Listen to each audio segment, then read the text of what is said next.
Makarpura police station Hazira વિસ્તારમાં અકસ્માત સર્જનાર ઈસમની મકરપુરા પોલીસની ટીમ દ્વારા ધરપકડ કરવામાં આવી છે અને તેના વિરુદ્ધ કાયદેસરની કાર્યવાહી હાથ ધરવામાં આવી છે।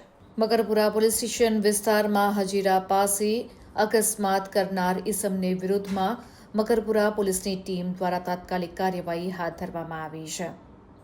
અકસ્માતને પગલે આ કાર ચાલક દારૂ પીધેલી હાલતમાં હોવાનું જણાઈ આવ્યું છે।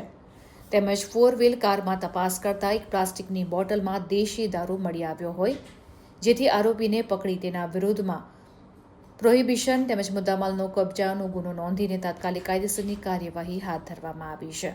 અકસ્માત કરનાર આરોપી રાજેશ પાંડવ, જે ભિલોડા જિલ્લા અરવલ્લી SRP ગ્રુપ 12 ગાંધીનગરમાં નોકરી કરતો હોવાનું અને હાલ તેઓ વડોદરા ખાતે SRP ગ્રુપ 9 ખાતે SDRFની તાલીમ માટે આવ્યો હોવાનું જાણવા મળ્યું છે।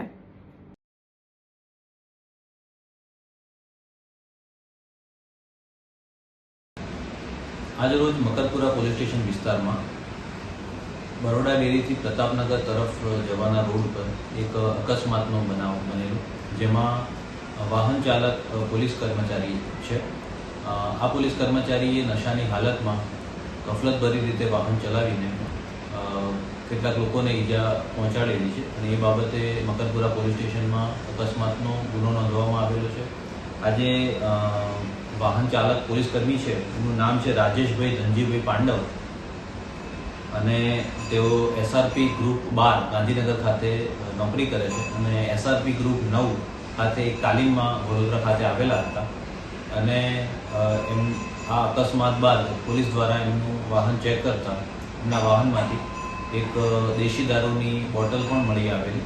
તેમના વિરુદ્ધ કુલ 2 ગુના દાખલ કરવામાં આવેલા છે। એક અકસ્માતનો ગુનો છે અને એક દારૂના પોઝેશનનો પણ અલગથી ગુનો દાખલ કરવામાં આવેલો છે અને પોલીસ દ્વારા તાત્કાલિક સ્થળ પર પહોંચીને આ નશામાં વાહન ચલાવનાર પોલીસ કર્મીને પકડીને તાત્કાલિક કાર્યવાહી કરવામાં આવી।